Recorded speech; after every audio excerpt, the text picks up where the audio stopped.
for necessário, avaliar todo o líquido que o paciente ingere, todo o líquido que ele vai desprezar, fazer um balanço hídrico para ver a gravidade da retenção hídrica que ele está tendo, que pode favorecer o aparecimento dos edemas. Incentivar e orientar quanto à necessidade de uma dieta hiponatrêmica e hipolipídica, né? Com pouco sódio, com pouca gordura. Manter o paciente confortável no leito, né? Restringir as visitas familiares e otimizar o uso de oxigênio pelo catéter venoso central. Quando houver diminuição do trabalho do miocárdio em consequência da diminuição da pressão arterial. Pesar o cliente diariamente, então ganho de peso ponderal, que seria um ganho de peso rápido, pode estar relacionado ao edema generalizado, né? E administrar medicamentos conforme a prescrição médica, como por exemplo sedativos e tranquilizantes, diuréticos, né? O uso de diuréticos no tratamento da pressão arterial é muito importante porque ele favorece a eliminação de sódio e água, o que pode ser o causador da pressão aumentada. E medicamentos antipertensivos que vão bloquear a ação vasoconstritora e vão facilitar a ampliação do lumen das artérias. E também os vasodilatadores, que produzem um aumento do calibre das artérias que vai facilitar o fluxo sanguíneo. Bom, a outra patologia que a gente vai ver são 3 patologias semelhantes, seria a pericardite, miocardite e a endocardite.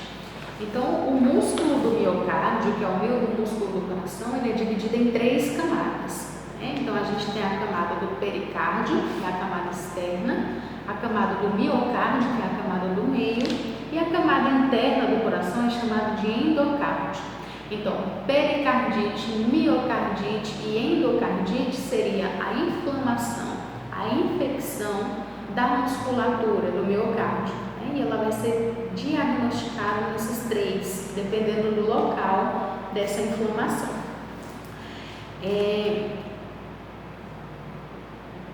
Normalmente, as causas, né, elas são por meio de HIV, um infarto, cirurgias cardíacas, lúpus, doença reumatoide, insuficiência renal, lesão, radioterapia e processos infecciosos por bactérias, vírus, protozoários, hipersensibilidade reumática, né? Infecção e complicações da musculatura. E os sintomas dessas patologias, eles podem ser por meio de dor precordial, né, uma algia precordial, que se estende para o pescoço, na região escapular, e por ser uma inflamação ou infecção, pode apresentar febre nesse quadro infeccioso, e atrito pericárdio pode auscultar, né, durante a ausculta cardíaca.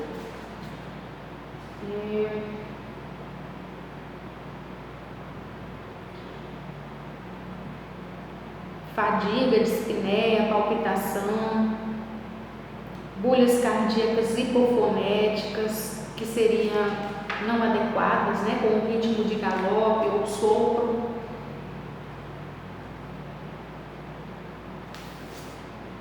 Febre, mal-estar generalizado, anorexia, que seria a diminuição do apetite, artralgia, né, aumento da dor nas articulações, e sopros cardíacos ocasionados por uma arritmia.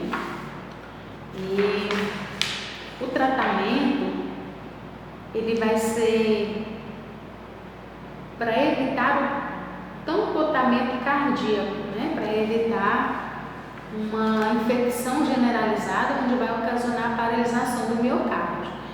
E esse tratamento ele é direcionado pelo uso de analgésicos e corticoides, né, que são preconizados. E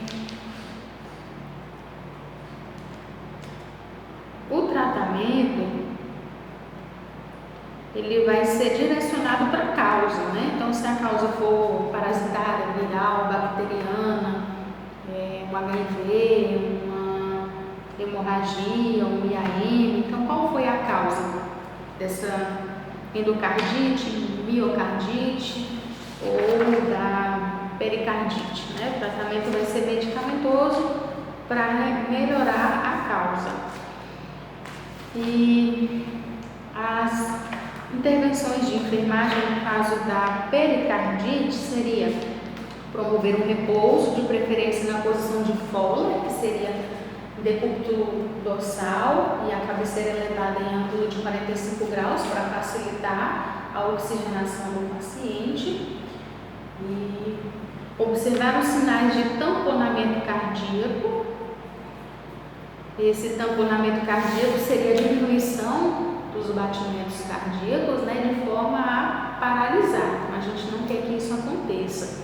Administrar medicamentos conforme a prescrição, medicamentos analgésicos, sedativos, corticoides para diminuir o processo inflamatório, uso de antibióticos quando a causa for de natureza infecciosa, né, bacteriana.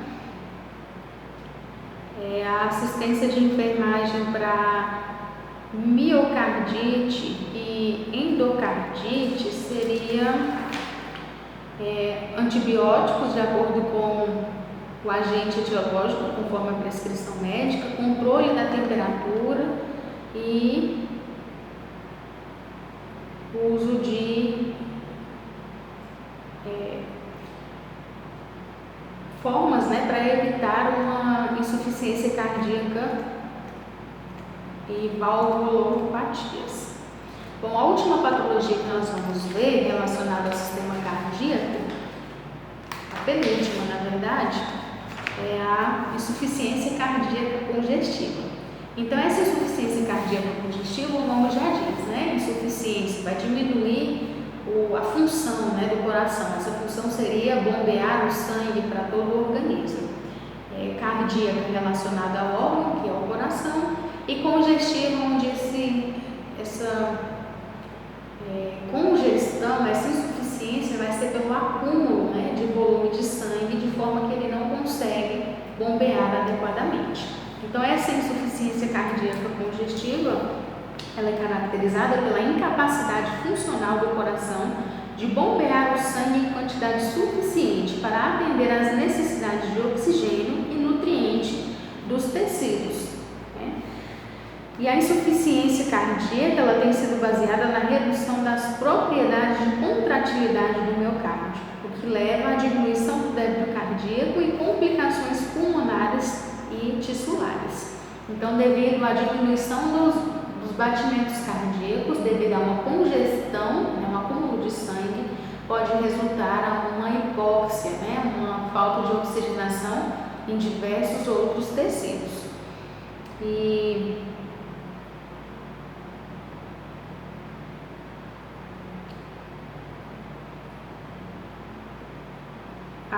na presença de uma lesão cardíaca, né, como bomba, o débito cardíaco normal não consegue ser mantido e o volume ejetado dependerá de 3 fatores: da pré-carga, da contratilidade, da pós-carga para se manter viável. E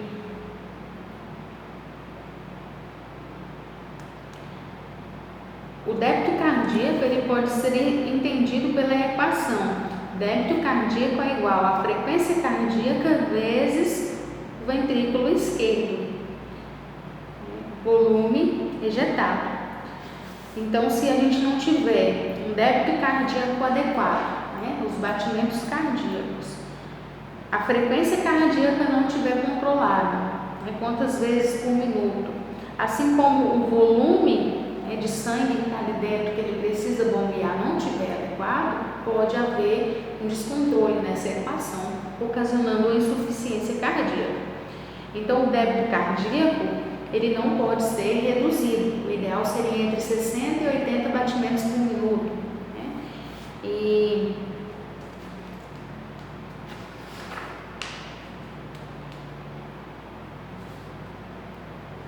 a presença de líquidos, né, que seria o volume ejetado em excesso, pode fazer com que o cliente tenha mais dificuldade na respiração, na bombeação desse volume cardíaco.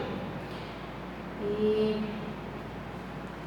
quando ocorrer um quadro, né, predominante de congestão visceral e tecidual periférica, podemos diagnosticar a presença de insuficiência ventricular direita, cuja etiologia é a dificuldade de o ventrículo direito esvaziar adequadamente o seu volume sanguíneo e, portanto, não pode acomodar todo o sangue de retorno proveniente das extremidades. Contudo, as manifestações clínicas características são edema de extremidades e, às vezes, ele apresenta sinal de cacifo, que seria um edema generalizado, hepatomegalias, que seria aumento do volume do coração, do pulmão ou do rim, turgência de jugular, né, onde a veia jugular ela vai ficar bem turva, bem aumentada, visível, né, ascite, que seria aumento da produção de líquido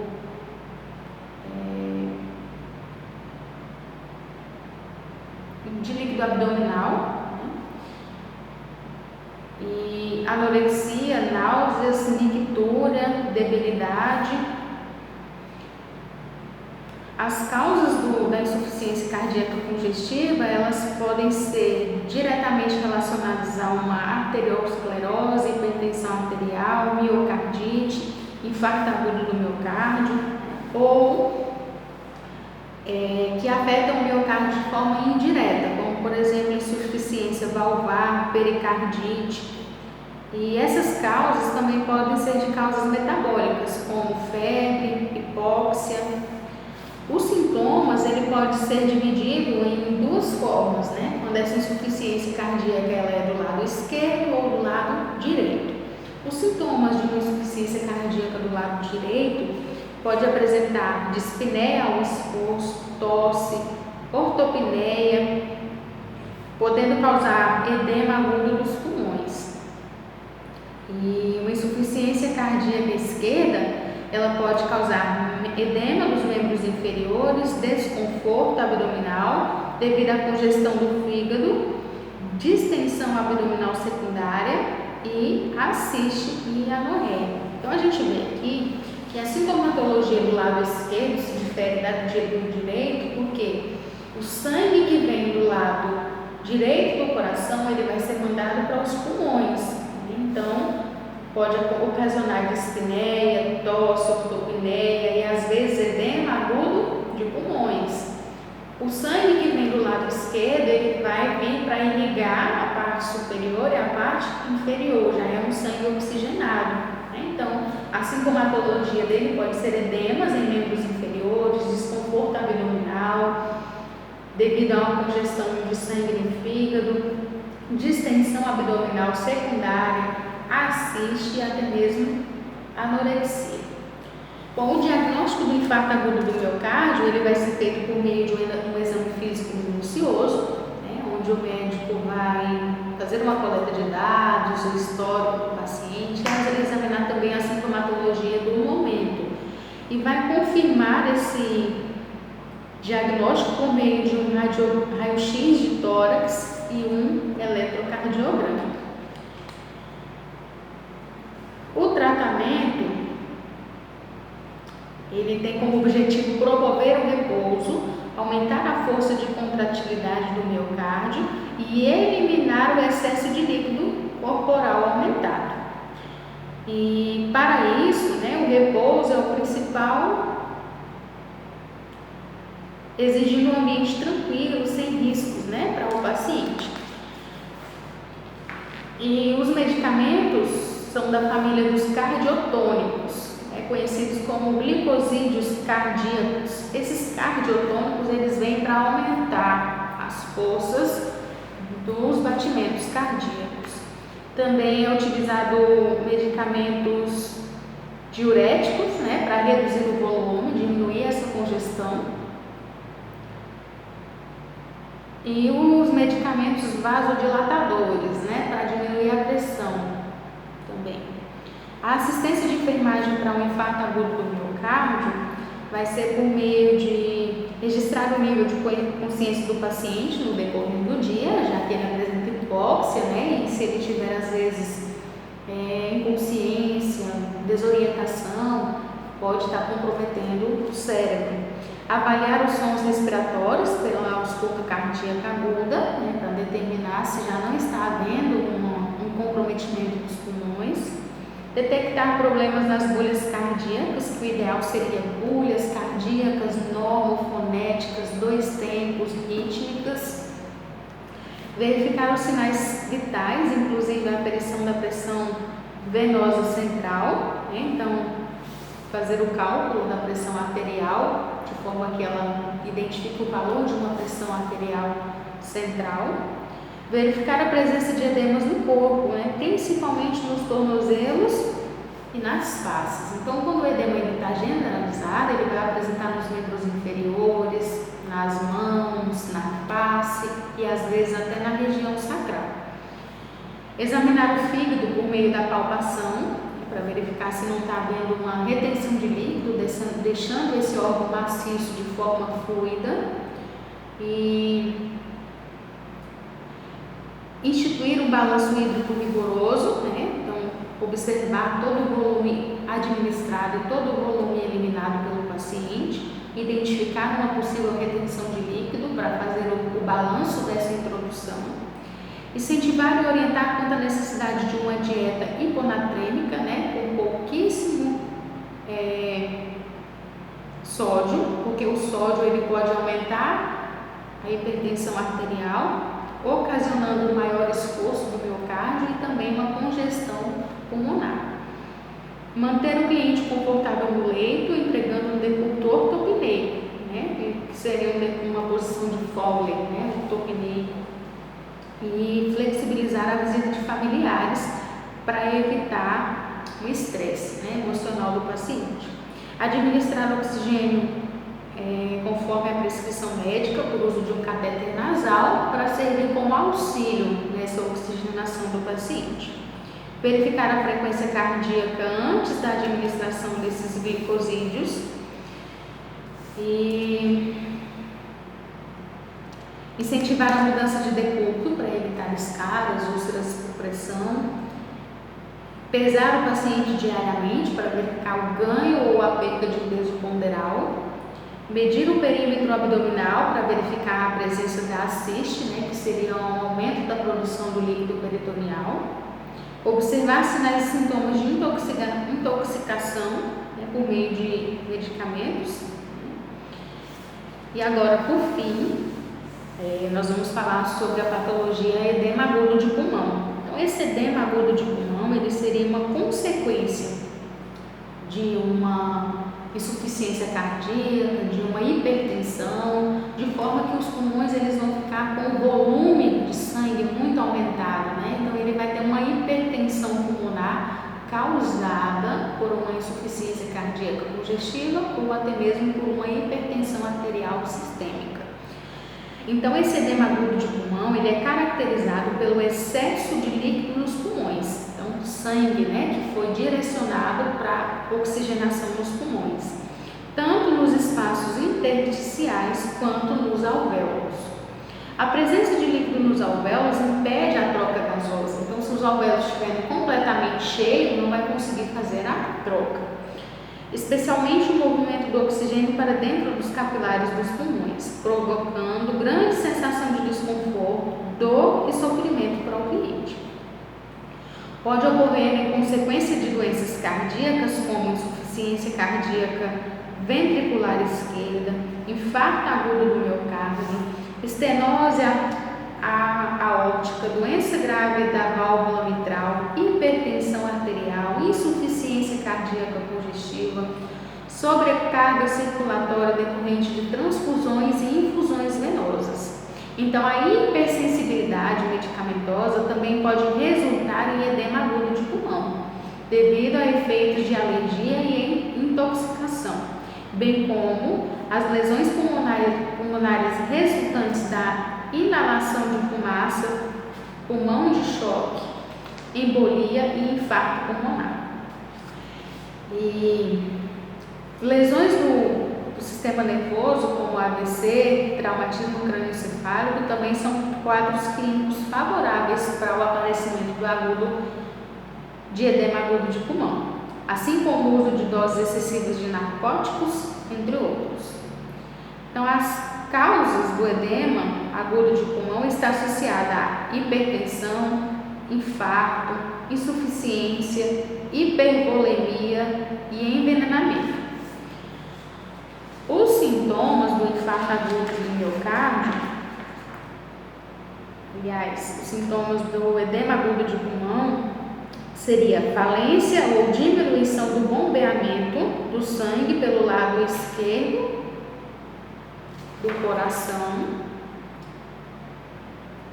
porque tem relação com os pulmões, aumento excessivo de retorno venoso ao coração. E as manifestações clínicas seriam dispneia, cianose, pulso fino e rápido, êxtase jugular, tosse contínua e ansiedade crescente, né, acompanhada de convulsão mental e coma.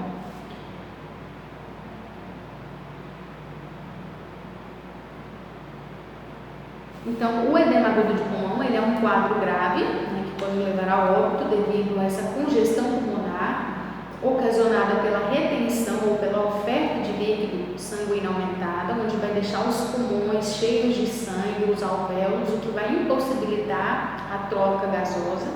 E então ela é uma doença grave, né? E o atendimento precisa ser de urgência, constituindo grande risco de vida para o cliente, caso não sejam atentadas as medidas terapêuticas eficazes.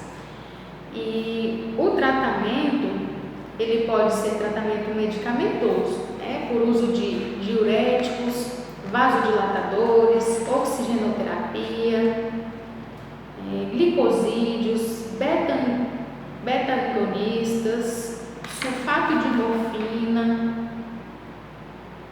E a assistência de enfermagem ela vai ser manter o cliente sentado, em decúbito elevado, evitando os mínimos esforços. Oxigênio por catéter nasal, né, para melhorar e auxiliar essa oferta de oxigênio para o paciente. Tranquilizar o cliente quanto ao medo e à ansiedade. E verificar os sinais vitais com frequência.